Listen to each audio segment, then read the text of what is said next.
Good morning again.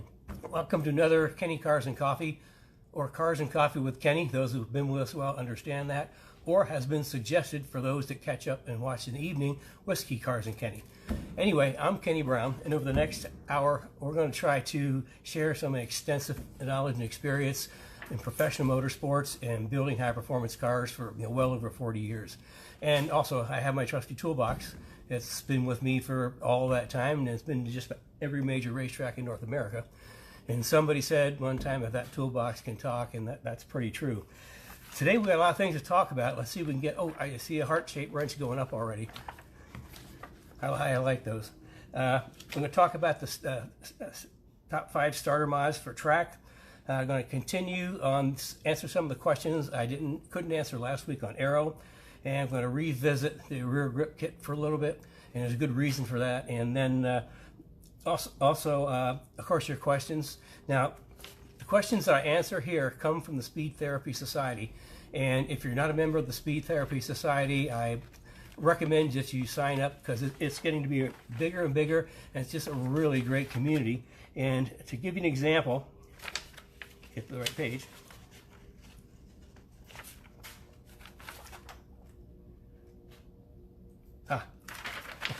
From the Speed Therapy Society, Mark gave us some real good input on some different tires that he's used.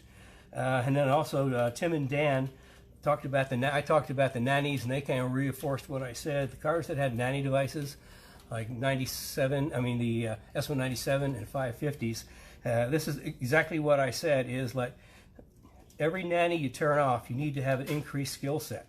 And then Dan recommended when you start doing turn the nannies off, you go down a group. And I shared that a lot of the F550s I've seen backed into a wall were because people took all the nanny devices off and didn't realize how much they were helping them. So that's a good tip, and that's all from the Speed Therapy Society. Artwork. This month's artwork is in honor of Le Mans, as they would say. This is the 1969 winning Ford GT that was in a pitched battle with Porsche all the way up to the last lap, where there was lots of lead changes, and the GT40 was finally the winner. That was with Jackie Ickx and Oliver. So I guess that's also the car that won the year before. So give you a look. See? What are you? So it's also got right behind it. This is another one of my Nicholas Watts works, and it's got the Porsche right behind it. So in honor of Le Mans, that's kind of like the artwork of the month. I'd kind of like to know, to help me with some of the more stuff that we're doing, how many people are performance street, how many are street and track, and how many are pure track. Because just knowing what you guys are doing, what you guys need to know, helps me kind of shape what I want to share with you. So if you could give us, kind of shoot in that information, that'd be really helpful. And we got some shout outs to Ndafe, who shared with the 7904 Mustang Road Racers HPD Autocross group, and Rick and Brad shared with the Track Guys Performance group. If you're in any of the Facebook groups that you think that people could really get some value out of what we're doing here, certainly have them join up or share it with them. We'd love to have it. Before I get into some of the other things, I want to do a real quick revisit on the rear grip kit. Now, those who've been with us before kind of understand what the rear grip kit is about. Those that haven't, the rear grip kit is a solution. It's a solution to tail-happy S197 Mustangs. And anybody that's got an S197 Mustang, put their foot down going around a corner, know exactly what I'm talking about. So the rear grip kit is a solution, and actually is a completely engineered system. Every part in the system is engineered to work with another part to get to the final result. And I'll kind of go over that briefly, but the reason I'm bringing it up again is because our good friend Wes, Uncle, who's a really stand-up guy, really talented, put a how-to video together on installing a rear grip kit. And to show how easy it is, he did it in his driveway on jack stands, and he also put in a shameless plug for Kenny Brown jacking rails, which you'll see in the video just how incredibly valuable they are. But he just put it on in his driveway, and it's pretty easy, and it really works. And the reason it works, engineering, geometry. Where to start? Okay, every piece, like every single piece of this package has an input, positive input on improving the rear suspension geometry. Start at the top and work down. Our upper control arm, and you can see that's pretty beefy. It's got a big 3/4 inch rod end, and it's a FK. It's a real high quality FK rod end, and because it's up high, I don't know if you can see that we put sealants on it. Which is because it's really hard to service and clean if it's way up there in the car. So we put sealants on it to do that. And also, if you notice, the arm is bent. And I think everybody else in the aftermarket has a straight arm. Well, if you're running a car low, a track car low, and you hit a big bump or go off track and hit a big bump, that control arm is going to hit the tunnel. That's why we curve this, so there's enough room for you to have a big bounce and not hurt the control arm more of the tunnel. Also, it's longer than standard, and the pickup point is a lot different, which supports the side view geometry, which is the instant center, which is anti-squat and anti-dive. We'll get into more of that in coming episodes. This is the traction, lower traction grip, and what it does is it moves the pickup point for the control arm 4 inches down. And by doing it, moving this 4 inches down and moving the upper control arm down, it brings the instant center, which in a lowered Mustang is out in front of the car. And instant center is where you get your anti-squat geometry. And it brings it all the way back to the middle of the car. So we get good anti-squat. And as you know, anti-squat means anti-lift. So not only does it give you good traction off the corner, but it holds the back of the car down under braking, and anybody that's really hit the brakes hard on a stock Mustang knows how badly the back of the car wants to jump up. So that's another part that's engineered. To go with that is the lower control arms. And for lower control arms, I actually dropped down to a 5/8 rod end. The reason for that is the 3/4 inch rod ends are big and heavy, and it's pretty much overkill. Also, most 3/4 rod ends that are used in the aftermarket are kind of two-piece, which are formed. It's, you know, they're okay, but they're not really high-performance rod end. These are super high-grade FK rod ends, and you notice there's a difference on the spacers on either end. Well, the reason for that is the stock control arms. If you look down, they're splayed out the front. Well, without getting too detailed, by splaying out the front, if you were to draw line back to the point of convergence and then a line through the roll center, it's pointing up in the air, which you don't want that. By making them parallel, and what this does is straightens them out and makes them parallel to center line. In every race car I've ever worked on, control arms are always parallel to the center line. By doing that, there is no point of convergence, which means the point of convergence is infinity, which means now the roll axis is parallel to the control arm. I know it's a lot, but the other thing we do is, you know, that little ring. What happens is, because we put the rod end so close to the end, just in case it wants to roll over, either at the chassis or at the back, this rubber ring is going to catch the rod end so it doesn't roll over and start clanging and banging. Okay, what are we down to? We're down to the roll center relocation kit, which is probably, this is really, really important. You hear me talk about that before. We take this is the axle side of the roll center relocation kit, and we move the roll center down about 4 inches. It goes from the center of the axle down to the bottom of the axle, which is, in my Trans Am days, that's where we put the roll center on the live axle. That's about as low as you can get it, on the bottom of the diff. And we did that with the Watts link horizontal. That's a little hard to do in a car. So bringing the panner bar does the same thing, because where the panner bar crosses the center line of the car, that's your roll center. And as we talked before, the roll center stock Mustang is up high. It's in the middle of the differential. And I'm sure you've been driving around a corner, you go around a spirited corner, and, you know, it kind of feels like that laugh inside tire, once the back of the car wants to get loose, tire wants to get soft. Well, what this does, it brings the roll center down, so the car doesn't want to roll up as much. And what we do by bringing the rear roll center down, the front roll center up, it kind of flattens it out with the connection between the two. So the roll around the corner is so much less. And what that means is you can actually get back to the gas a lot sooner. You don't have to wait as long for the axle to settle, because that's a big thing going around a corner. You hit the gas too soon and you overload the outside tire, and, you know, you get happy loose. With this is that you're able to get to the gas sooner because you haven't rolled up as much and you kind of flatten that roll connection out. And you can get to the gas. I'm usually at least 50-75% on the gas before I hit the apex, which gives me incredible corner exit speed. And corner exit speed is, the faster your corner exit speed is, the higher your terminal speed at the end of the straightaway. So getting a jump off the corner makes you faster down the straightaway. And I mean, I'll give you a good example of that. GT500s are great cars. They're really fast, but they've got a lot of engine and they've got a lot of weight in the front, so they're not going to be as nimble, which means in coming around the corner, I mean, it's just going to take them. They're not going to have quite as much grip at the front. They're going to have to slow down a little bit more. And then because of all the power and torque, they can't really get into the throttle heavily. They got to feed the throttle in. Well, because of that, in tracks like Road America, I mean, I come around the corners and I'm in the gas right at the apex or before, which means I'm carrying just a boatload of speed off the corner and I end up passing the GT500s on the straightaway. So it's not always about power. Real speed comes from the chassis. And of course, driving. You have to learn how to drive. So by moving the roll center down, then we brought the roll center down in the combination of lower roll center, the instant center coming back to the center of the car, which gives anti-squat, and the control arms being straightened out, which improves the roll axis. I mean, everything works together. And there was somebody that we were talking to last week that was really skeptical of taking the rear sway bar off. Trust me, what the geometry does, it negates the need for a rear sway bar.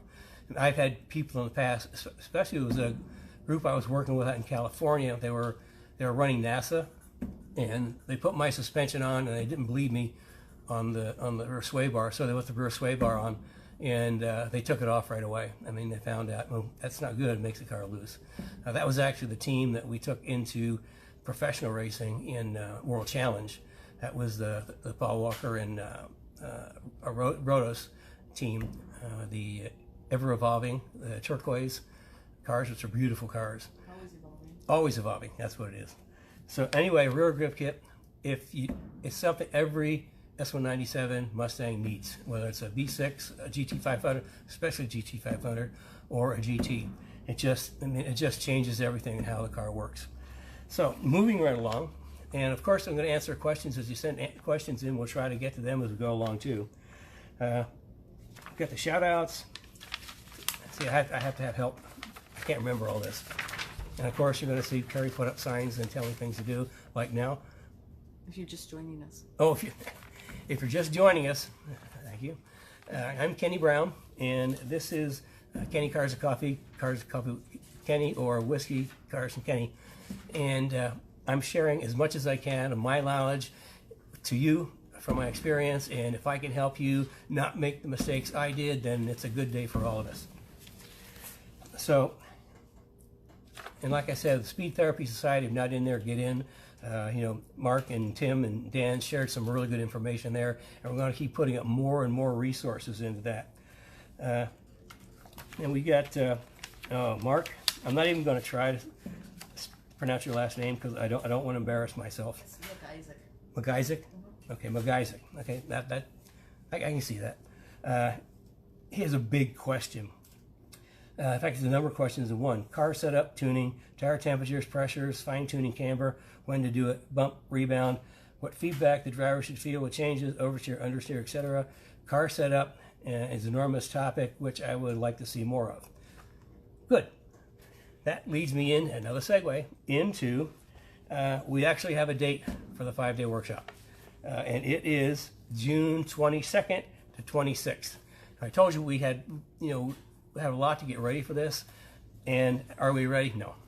But I can't keep putting it off, so we're just going to go and do the best job I can.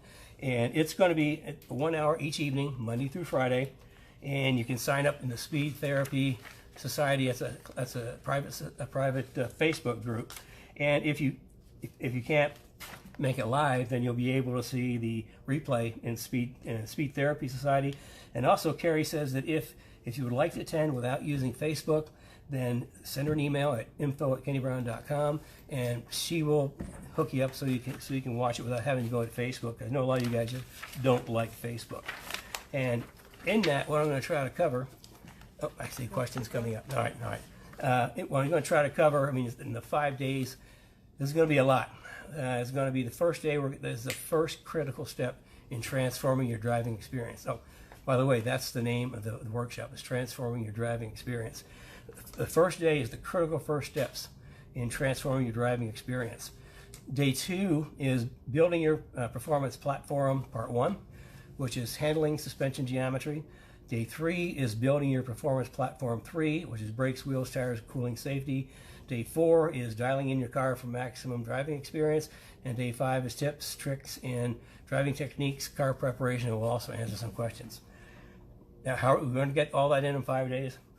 I'm going to try. Do my best. I guarantee it's... Here's the thing. If you've been with us since the beginning, you're going to see, again, a lot of what you've already seen. However, this is going to be put together in, this is how you do it, step 1, 2, 3, 4, 5. It kind of gives you the way to go through how to think about what you want to do and go through the whole process. Now, it's going to be primarily, because most of our questions about S197 track cars, it's going to be primarily about S197 track cars, but also what applies to a track car also applies to a street car, and also applies to the S195 and Fox guys. Although we don't have, we got full suspension for the 99 to 04 Cobras, and we don't have a lot for the other cars yet. I mean, it's one thing that pains me, because we haven't got into a new shop yet, because some of you know we had a really bad experience in Chicago with a company up there we licensed our brand to that I won't go into, but we're still recovering from that. But the shop's coming, and when I do, man, you blow you guys away what kind of stuff I'm going to come up with, especially for S195 and Fox. I mean, you guys may be top on my list. So anyway, that's the 5-day. And so getting back into... Okay, last week we had some aero questions I could not answer because I didn't, in my mind, I couldn't see the cars. So Steve asked about the rear spoiler on the Boss Laguna Seca, if it's effective. You know, I remember it once. Of course, once I look at these things, I remember it. Yeah, it is effective. I've never seen any wind tunnel data, so I can't be specific. But I can tell you the positioning of it is off the trunk. It's got a little lip in the back. It's gonna help push the air up and create a little negative behind the car, which will add rear stability and rear grip. So I mean, I'm going to say yes. Certainly, it's better than nothing at all. Trust me, it's better than nothing at all. And then Brian asked about the 08 GT500 hood. Is it good for venting? And the answer is yes. I mean, those are the ones that have like the square openings in the front that are blocked off. And that's a great opportunity to open up the venting. You can just open that up as much as you can to get as much area. And if there's anything in the aftermarket that has kind of like slats pointing backwards, that would be really helpful too, because that'll just help channel the air and so it doesn't tumble so much. And also in the very front lip, if you just put like a little piece of aluminum angle that sticks up about that far above the very front of it, that's going to create negative pressure, which is going to help pull air out from underneath. And adding more air to the front, or getting more air out of the engine compartment, we talked about, helps cooling and it helps front grip tremendously. And you can adapt any of the GT500 hoods that have sort of an opening. You certainly can adapt that somehow to make the opening work even better. And a good example of that was last week we talked about how I put carbon louvers on George's car to help with cooling, and he didn't want to get a vented hood because he just bought this carbon hood. It's like an 03, 04 Cobra, which has kind of like the depressions in the front. Well, if you saw what I did is I cut those depressions out, open it all the way up, and then put in some carbon louvers, which really helped improve the aerodynamics. And we put that up. I think that was on Speed Therapy Society, wasn't it, Carrie? We posted the picture of George's louvers. Yes. Okay, while I'm on George's car, see if you guys can help me. George really wants a new Kenny Brown GT4. But as we talked about before, if he brings another Mustang home without selling the one he has, he's going to be sleeping in it. So he's not really comfortable sleeping in his car. So if you guys could help me find, let me put it this way, a worthy buyer for George's car. And this has to go to somebody who appreciates cars and is very special. Because this is kind of a one of a kind. I'm going to read down. We'll post up what all's in it, but I'm just going to read down kind of like the highlights. I originally built it in 2003, so serial number is 2005. Serial number is 05003C CSR. We turned it into a full CSR in 2010 when we upgraded it. There's got to be way more than $80,000 in this car, I got to tell you. And when I go through this, you'll understand. Like on the conversion, it's got AGS 4.5 suspension, tubular control arms, K-member, rear control arms, IRS hard mount geometry, upper lower control arms, coilover shocks, forward torque brace, rear steer, aluminum diff bushings, jacking rails, sump brake connectors, matrix brace, Corbeau seats, 5-point harness as driver and passenger, one of my street cages, rear seat delete, Brembo brakes, carbon fiber heat exchanging hood, differential cooler, brake ducts. Not done. Page 2. Okay, and in 2010, what I did is he had the engine rebuilt it's like over 600 horsepower rear wheel, and it's really cool. I mean, it's been bored and stroked at 5.2. It's got titanium liners, diamond pistons, forged rod, forged pistons, ported heads, and it was tuned by Brenspeed, and it comes with preset tunes depending on what ambient temperature it is. So I mean, it makes a lot of power. George said there's not more than 600 or 700 miles on that motor since he got it. He got it so he could try to keep up with the Corvettes on track, and he found out that it wasn't pure power wasn't the answer. And it made him quicker, but he still couldn't catch the Corvettes. He realized that he didn't quite have the skill set to catch up with the Corvettes, and he was only marginally quicker than he was without all the big power. So it kind of leads into what I'm saying, that you don't need big power, but if you've got it and you control it, you can do well. See, the other upgrade that we did, the carbon fiber deck lid, and with a wing mount, and it's got a G-Stream wing, which a lot of you know my late son Paul helped develop. And also, speaking of G-Stream, that's a lot of you may know that it's out of production. The guy that was doing it is retiring, and so he's not doing the wing anymore. However, let me know if you're interested, or anybody else is interested, because we've been talking about them. Maybe bringing the wing program forward if there's enough interest. So anybody that's interested in the G-Stream, and as you know, my late son Paul helped develop it, and that was the standard wing on the 302 Boss S Mustangs that ran in World Challenge and every place else. Okay, got off track. Hood louvers. Moved the battery to the trunk, right rear of the trunk, because that's where lightest part of the car. We upgraded the charge cooler to a super big heat exchanger. Relocated the battery to the trunk. We also moved the air tank for the supercharger to the trunk, and to do that we also put in a super high performance water pump. We did put side skirts on it, which you heard me talk about. Front fender flare openings, and you'll see pictures of that, and I'll talk about that in a minute. And to do the front, we actually put a Mach 1 chin spoiler on it, which helped us get a flat surface so I can work off of that. So we put the front corner splitters and new lower air dam. And the corner splitters, you can pick up a lot of downforce at the front corner of the car where the air is rushing around. And I talked about here, we called the side skirts we talked about before. That's a flat plane. But on the rocker arms, that helps keep the air from rolling under the car and adding pressure to the back. And on the fenders, we put kind of fence, because you get down and look straight at your car at about 6 inches off the ground. You're going to see the body kind of curve. If you're looking on the driver's side, the body kind of curves in, and you're going to see about this much of the tire sticking out. Okay, when the tire sticks out and you're rushing through the air hits that, and it goes into the fender well, which you don't want. So we actually put a little fence, which kind of just real thin ABS that follows the fender up to the top, and it's just wide enough so you can't see the tire sticking out, which also is another downforce helper. And I think there's pictures in what we're going to post on George's car. And then around, we focus on the corners. That's where we pick up a lot of downforce. And that's kind of an interesting point.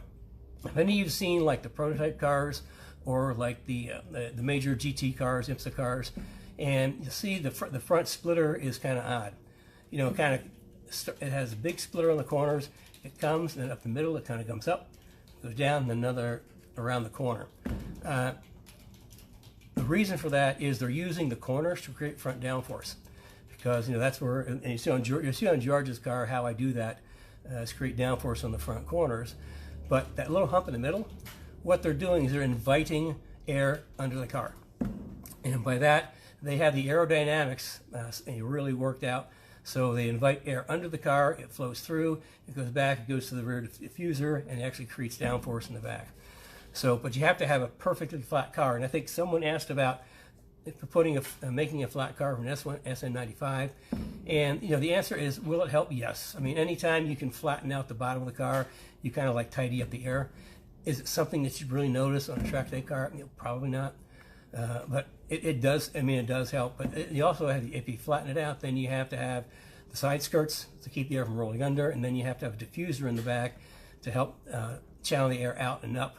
And as we talked about before, diffusers actually help the rear wing be more efficient. So it's kind of like a twofold thing. But anyway, that's why the front is mounted up, because they are inviting a certain amount of air. They calculate how much air they want. They're inviting a certain amount of air under the car, which they flow all the way back and out the back. So a little sidetrack there. What did I miss here? Chin spoiler, corner splitters. Oh, we upgraded the front struts to cone double adjustable. Back then, I didn't have any other choices, but we have a kit that slid over the conies, which made them a coilover. Cone double adjustables, and converted the fronts to coilover. And of course, we had coilovers in the back for the IRS, and then we upgraded the springs for track. So, I mean, seriously, I mean, he's asking like $39,000 bucks, and the engine probably cost him close to that. So, I mean, I would like to see this go to a really deserving person, somebody who's a real Mustang person that'll kind of cherish it and take care of it, because it's pretty special, one-of-a-kind car. So if you guys know of anybody, let us know. I mean, I'm sure George will be eternally happy because he gets his new Kenny Brown GT4. So anyway, it's kind of a little sidetrack, but it all started with hoods, with the scoops on the hood. That's clever. I want to pat myself on the back for that. Okay, what are we up to? We are up to, oh, I didn't get finished with the aero stuff. I got sidetracked. Chris wanted to know on his 10 GT500 if the fog lights are set in, would it be effective to put tape across the holes? The answer again is probably yes, because that's where the air wants to move really fast around the car. Is it something you feel and notice? Maybe, probably not. But I mean, it doesn't hurt. I mean, these little things that, you know, that we do on like pro race cars, you can do in your car. You might not notice it, but if you do enough little things, it's going to give you some value. So the short answer is, yeah, go ahead and tape them off, and just make sure there's no edges on the tape, and it's really smooth, because you know, air moving around there, it's going to sit the hole and create turbulence. So just cover it, so get the air floating right around. Okay, I think that was all last week's questions that I didn't get to. Oh, here we go. Gary's giving me signs. Why do I keep forgetting this? All I want to talk about is cars. If you like cars and coffee, remind you each week, along with the replay, sign up for the newsletter. Oh, newsletter too. I forgot about that. And then, hold it up. I can't see the bottom. There's a link at the top of the page to join the newsletter. Say that one more time. There's a link. Okay, there's a link at the top of the page to join the newsletter. Happy? Yep. Okay, thank you. Okay, now what we need to get into, what we're talking about, we covered, you know, Mark's big question in the 5-day workshop, and then getting back to the front. Let's see.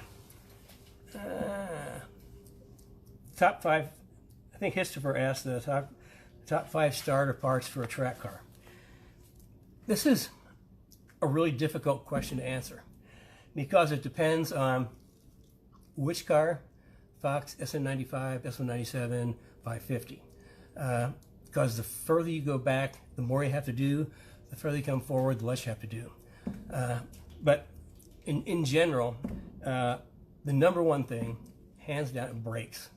And you've heard me talk about this before. You have to have good brakes.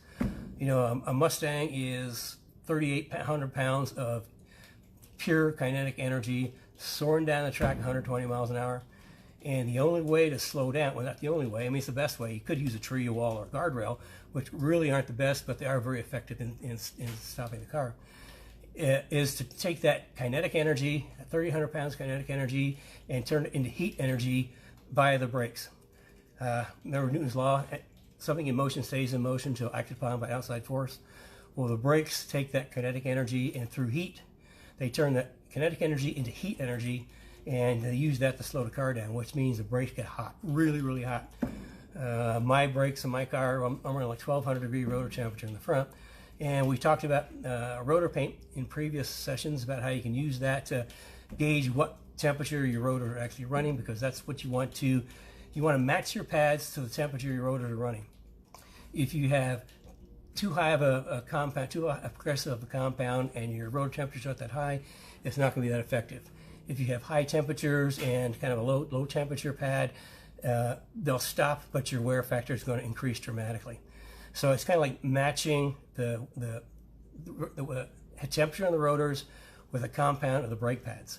And we've got, I think I got maybe 15, 20 different brake compounds that we use, everywhere from ambient temperature all the way up to like 1,800 degrees, 2,000 degrees, and with a whole bunch of them in between. And with brake pads, you really kind of want to get, like with the, let's say the Hawk DTC 70s, for example, that's a pure race pad. The heat range is from 1,400 to 1,600 degrees. I mean, from 400 to 1,600 degrees. Well, my car is running right in the 1,200 degree range. That's kind of right in the middle. So that's kind of a good match. We've also got some other pads that have a broad, our new G-Lock pads that we're using. I've got more compound choices in there and more different heat ranges, so that we can kind of match that up. You know, just set a 15-minute call up with Carrie. Again, I do 3 or 4 times a week. I'll do a free 15-minute conference to answer some of your questions that are a little more complex than trying to answer during our episodes. So if you've got a brake question, you want to know what brakes to use, give us a call, and I'll give you the right pad. If you're just starting out, if you're intermediate, or you're just super car guy, track car guy, I got the pad for you. And also brake fluid. Brake fluid is super important.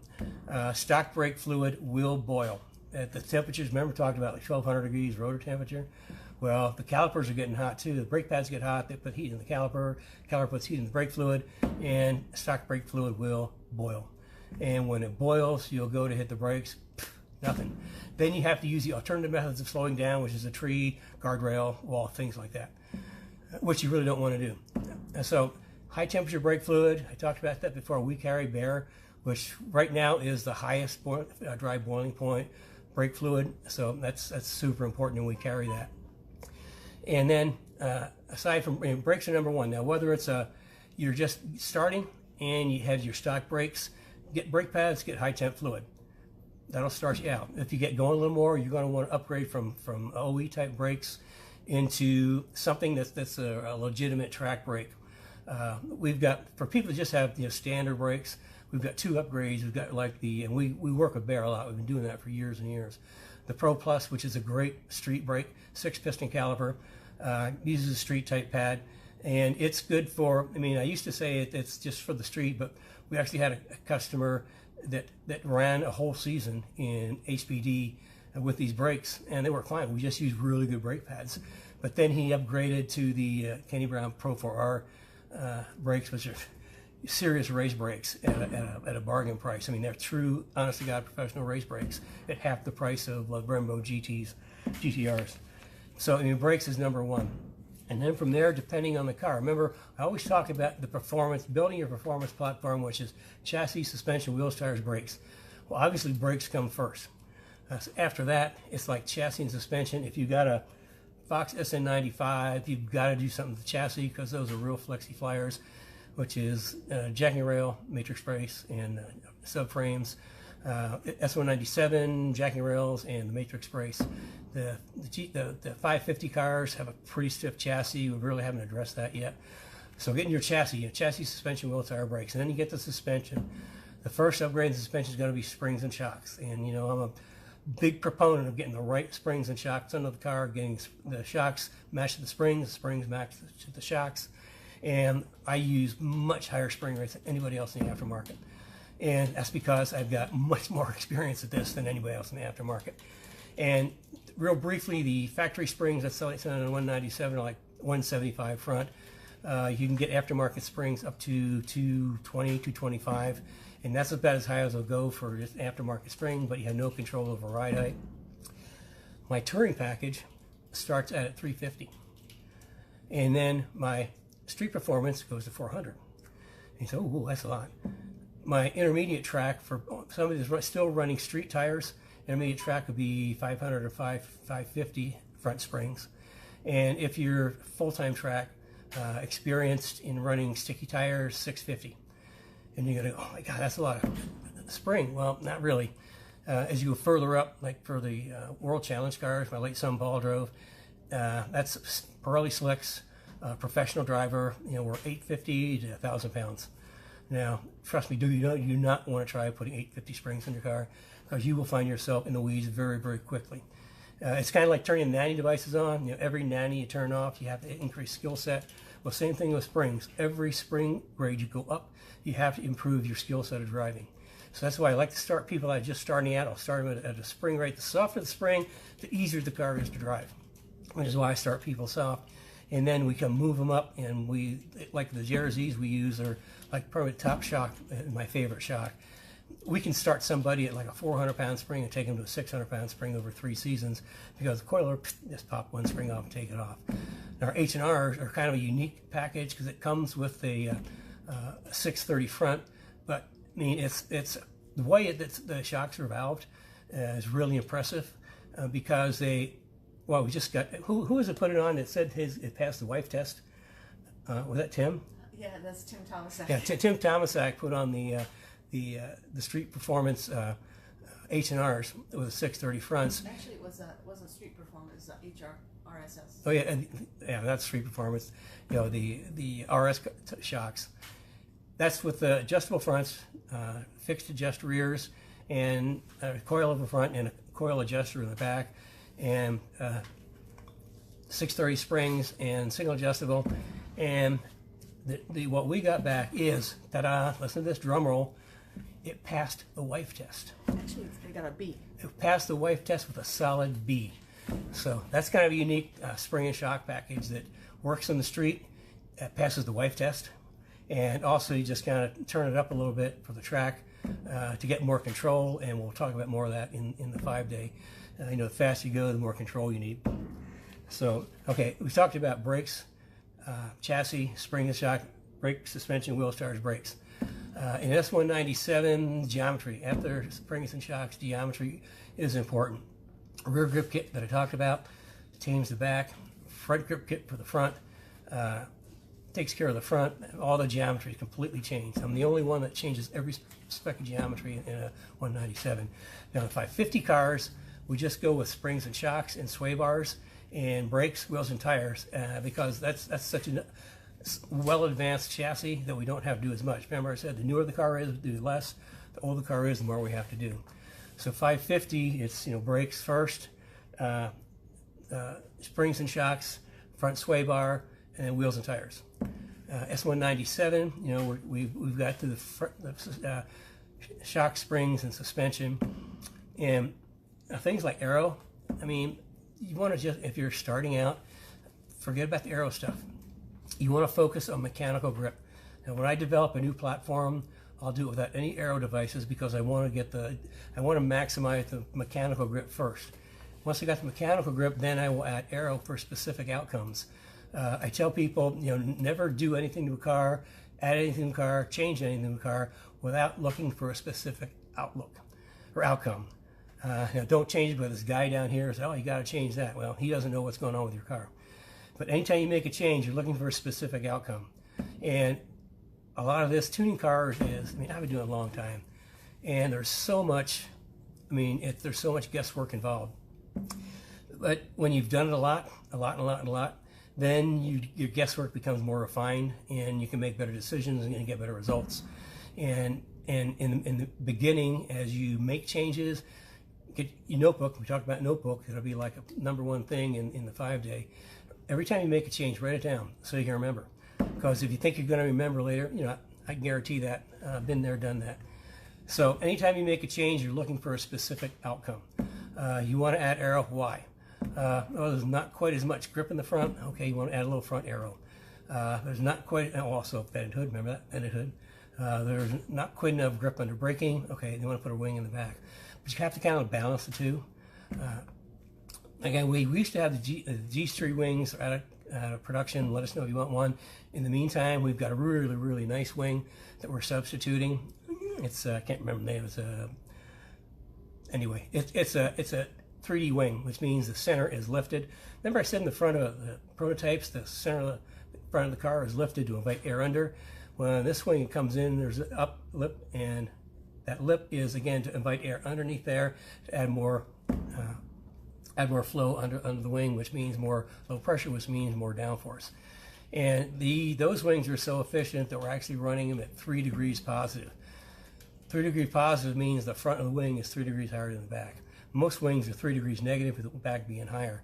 So I mean, we've got some choices in the meantime, and we've also got a low version of that for the 197s. It's pretty cool.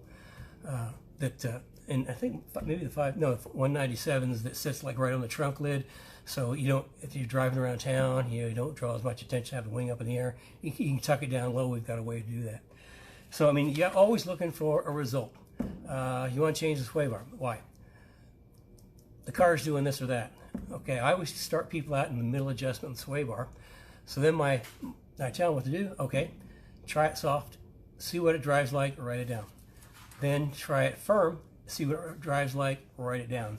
Then you can make your decision for you, your car, that track, what's the best setting. Remember I said earlier, every day, every track, every driver is different.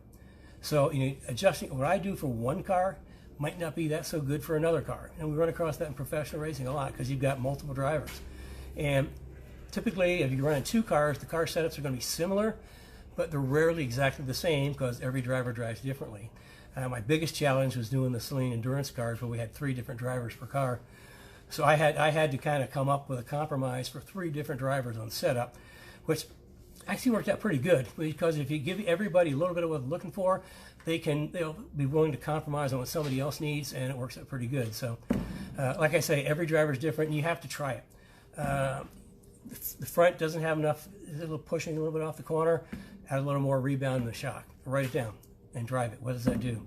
If it's better, woohoo, add a little more. If it's better, great. Add a little more, whoa, it's worse, back up. So you have to tune your car around yourself. Not what the guy next door says, not what you read on the internet. Please don't believe what you read on the internet. There's so much disinformation there. And then if you need some real information direction, again, call Carrie, set up a 15-minute conference call with me, and I'll try to sort you out. Or watch us on the Transforming Your Driving Experience. Oh, we're running out of time. We have questions? Gotta get going. I hit all 5 things on track cars. Wait, most of them. Oh, back to S195s. Now for the Cobras, we've got a full suspension. So you want to do the chassis support, and then you want to do the front grip kit, which is K-member, control arms, Caster Plus, camber adjuster, and offset rack bushings, and then the tubular control arms, lower top coilover shocks, and the geometry fix. We haven't, man, I got to get a shop so bad, you guys have no idea. I want to get the rear suspension done for 197s, but it's in the future. Yeah, you used to have one. Yeah, I used to have one, but the reason we didn't bring back the one we had, because there was the Fox cars, there was so many different exhaust systems. We just had a terrible time because packaging is so tight. When the exhaust comes over, you don't have much room. And what people don't realize, exhaust systems grow when they get hot. And so we had like 5 or 6 different ones to try to do different exhaust systems. And I mean, it just wasn't worth it at the end. So that's why we haven't brought that back. I've got something new in my head, but again, we're working towards a shot. We're getting there. Anybody wants to help? Hey, let us know. Okay. Remember, God, I can't do this better. Like cars and coffee. by clicking the like button at the top of this live session. See, these are things I don't know about. I know about cars. This is all news to me. And, oh, more thumbs up. Okay, thumbs up and heart-shaped wrenches. That's kind of like every car, getting set up for track, every car is different. Again, you want a little more fine-tuned for what you want to do, 15-minute conference call. I'll help you out as much as I can. So I think we've only got 15 minutes left for questions. God, I got long-winded today. When I get going, I get going. We have a lot of questions, so I'm going to start at the top and go down. And we may not cover all of them. If we don't, we will. And what we don't get to this week, I'll try to get to next week. And again, remember, I shape what I talk about based on the questions you send in, because I want to talk about what you want to learn about. So, you know, send your questions in. We can't get to all of them. Sometimes I'll package a couple together. It's kind of the same theme. But we'll go through what we did today and what not. We'll carry it next week. And between that and questions that come in on Speed Therapy Society, I'll kind of craft what I want to talk about. Like I said, Carrie asked me what I want to talk about, you know, starting Tuesday. I said, I don't know. And then Wednesday, I don't know. Well, what questions are coming in? I sit down, start looking at the questions, and by Friday, I sort of got figured out what we want to talk about. So actually, they need almost 4 days to get ready for one of these. Okay. Facebook orders this differently. I was at the top, and now I can't get there. So we have a number of questions on Fox and SN95, and I kind of mentioned that we were having a conversation about maybe doing a separate webinar on each platform, and I think that if you like that idea, once you give us a thumbs up, or not a thumbs up because we can't tell it, give us a yes in the comments if you would like Make to a comment that you'd like a separate one for. I'd combine Fox and S197 because underneath they're pretty much the same car. And then S550 and S197. Yeah, 550 and 197s, or we have more 197 people out there. So that's obviously I'm kind of focusing on that. Plus, we have the most products that affect change to the car on that too. Oh, getting back to the 5 things: brake ducts. You get brakes, you get going fast, you need brake ducts. You got to get cool air inside the eye. It brakes cool from the inside out. And if you don't get brake ducts, you're going to run real high brake temperatures. And the higher the temperature, the faster your pads are going to wear out. That's why stock street pads wear out maybe 2 laps, because the temperature is so high, they just go. They lose all their wear. Okay, this first question is from Kobe Ward.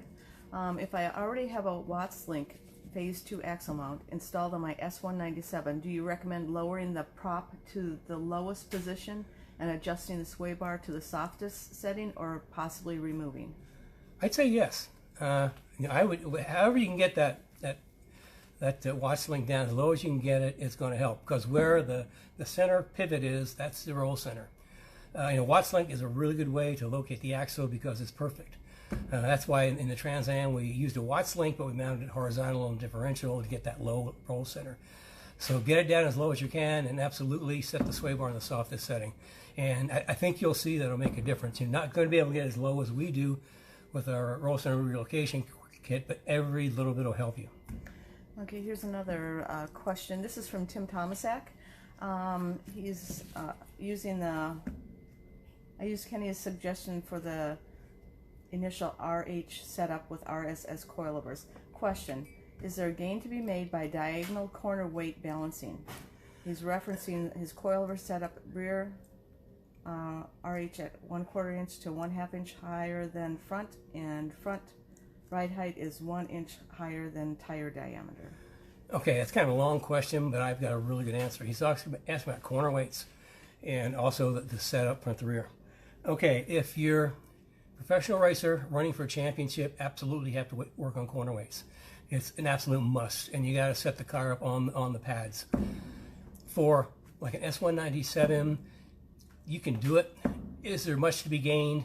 Not really, because what you're looking corner weights, like on a Mustang, what I look for is to get both front tires kind of balanced. Look at the front tires first, get them balanced, because if you got one tire that's light under hard braking, this is without ABS, you get one tire light, and then the tire's going to lock up all the time. And you even see that in Formula One. The tire that's light, really hard braking, tire gets light, they kind of smoke them a little bit. The same thing happens if in a Mustang, if one tire is light and hit the brakes, that's going to lock up first. So in corner weighting, we try to race cars. We try to get I do the fronts first and then try to corner balance the car. But for S197, you have ABS brakes. You know, it's going to be fine. It's you can do it. Like I say, you're not going to notice much. And if it costs you money to do that, there's better ways to spend your money. And as far as the, the rake, the tire about an inch above the back, and the back about a quarter, half an inch above the front. And here's the thing: if you do corner weights and start playing with the getting the weight right, you're not going to have any two corners that are going to be right as far as right height. Every front, left, right front, they're going to be different. Right rear, left rear, they're going to be different as far as the right height because you're going for the corner balance. So I just want to get the cars, kind of set up so they're looking good, and that kind of gives you like the best balance between front and rear. Did I get everything? Yep. Yeah. Okay. All these take. Now this is from Wendy, and she just purchased our front grip kit for her S197. She already has the rear. She has a question on my K member having. She has it all apart already. I thought about upgrading my oil pan to the Canton for the money. Would I be better getting the volume of oil in the pan or putting in 3 quarts of Canton oil accumulator in a 3-quart Canton oil accumulator? Either one. Either one of those will work. It just depends on your budget and what you want to do. What an accumulator is, for those that don't know, it's this cylindrical tube that when the car is running, you run extra oil in the pan, and when the car is running, pressure kind of pushes into this tube and compresses it all the way back. So if you happen to run out of oil going around the corner, instead of having oil starvation, that extra buildup is pressurized and it'll just put oil right back into the system. That's one way to do it. The other way is with a Canton road race pan, which we use a lot. It's simple and easy, and works really good. Stock pans are like okay to a point, but at some point you start going really fast. And going around the corner, the oil is going to want to climb up in the oil pan, and you always stand the risk of having it, climb away from the oil intake. Okay, here's just a comment from Warren Johnson. He's a really good longtime customer of ours. Yeah, Warren's been around for a while. And he said he's an engineer too. And he said he sent to you a video clip last night of him smoking a new C8 Z51 Corvette. Oh, I got to see that. We've been working with Warren. He's got a GT500, and as you heard me talk about, GT500s are difficult because they got a lot of weight in the front, a lot of torque in the back. So I kind of been working with him to get this car sorted out, and he kept complaining about grip, but he's running like high performance street tires, and I said, man, your grip is tires. You got to get tires. So what does he do? He jumps off the deep end. He goes ahead and gets the Pirelli Trofeo R's, which is you talk about a track tire. I mean, they are just this much short of a full race tire. They're super grippy. The carcass is just like a race tire. In fact, when we do tire pressures on like the Trofeos and also Pirelli slicks, we don't do it like on the DOT tires where we kind of balance inside to out, and all the pressure is going to be different. With the Trofeos and the slicks, we're looking for a specific pressure.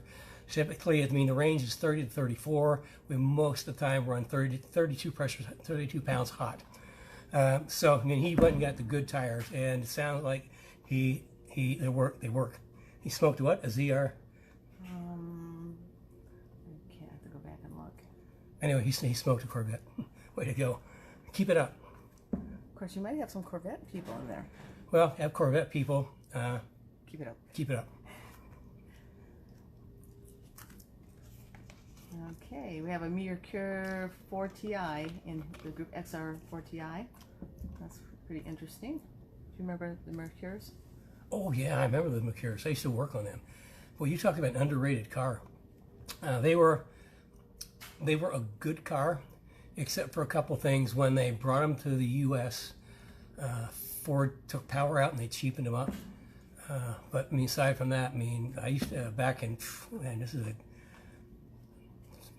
80s maybe. Whenever there was a Mercure at a car rental, I always got that for a car rental because I loved them. Great cars. They were just, Ford screwed it up when they brought it over. They took too much of the good points out to make it, quote, Americanized, which to me was a huge mistake. There are Americans that like European cars. Okay. Okay, we have From Buddy Stogie. You know who that is? Buddy Stogie. You know who that is, right? That's got to be Roy. Yeah. Can you cover suspension adjustments for track or racing in the rain? Oh, that's a really good one. For track or racing in the rain. Okay, first of all, you want to put rain tires on or tires with tread. But in rain, you want to soften up the car as much as possible. Now, in racing, the way I do that is I will unhook one side of the sway bar and just zip tie it up out of the way. And then we'll just turn the shocks pretty much all the way down, or close to all the way down. Because if you soften up, the more you soften up the car, the better. You want the car to roll before it starts to really put too much pressure on the tire. Remember I said we put a high spring so it doesn't roll so much, so you get good grip. Well, in the rain, you don't want it to roll, so you want it to roll more so that the car rolls a little bit more before you start putting too much pressure on the tire. So you go pretty much full soft in the rain. That's the best I can say. Okay, that's probably the last question for today. Here we go again, carrying her signs. Invite your friends. Yeah, if you enjoy this and you know somebody else that'll enjoy it and learn something from it, please, have them join us. I mean, the more the merrier. And that guys in the Speed Therapy Society, you can see their training information, which is exactly what we wanted. Speed Therapy Society isn't just a group; it's a community of like-minded people, and it's a really good group, by the way. And yeah, transform your driving experience. God, what would I do without it? Transform your driving experience. 5-day starts June 22nd. Mm-hmm. And day after Father's Day. Day after Father's Day. Oh, George's car. That'd make a really good Father's Day present for somebody. So day after Father's Day, and like I said, are we totally ready? No, but I can't put you guys off anymore, so we're just going to dive right in and do it. So you can sign up for that in Speed Therapy. And if you're not in Facebook, you can get a hold of Carrie through info@kennybrown.com, and she can get you signed up another way. So any questions we missed, we'll cover next week. yeah, any questions we didn't get to, we'll cover next week. And I'm actually going to do something unheard of. We're going to wrap up 3 minutes before the hour, which is okay because it's getting warm. So, keep the shiny side up. We'll see you next week. Invite your friends. Send your questions in. That's how craft what we're going to talk about next week. And, we love you guys. You guys are awesome. Keep all this stuff coming in. And, well, I'll figure out what I'm going to talk about next week, about midweek.